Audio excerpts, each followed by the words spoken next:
এখানে যেমন রোদ আছে তেমন বাতাসও আছে, রোদের পাশাপাশি বাতাসও ভরপুর। কিন্তু ঢাকার ভিতরে বিশ্বাস করেন ভাই, এক ফোঁটাও বাতাস নাই। আপনি যে একটু ফ্যানের নিচে বসবেন, বসে সেখানে যে একটু রিল্যাক্স করবেন, সেটারও কোনো অবস্থা নাই।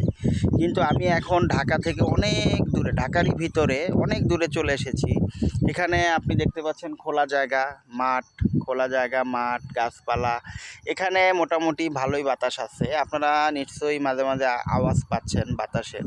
হ্যাঁ, কিন্তু ঢাকার ভিতরে মানে সিটির মধ্যে এরকম বাতাস কোথাও নেই, যেখানে আপনি একটু শান্তিতে দাঁড়াবেন, যেখানে আপনি একটু বসে চা খাবেন, সেই অবস্থাটুকু ঢাকার মধ্যে নেই।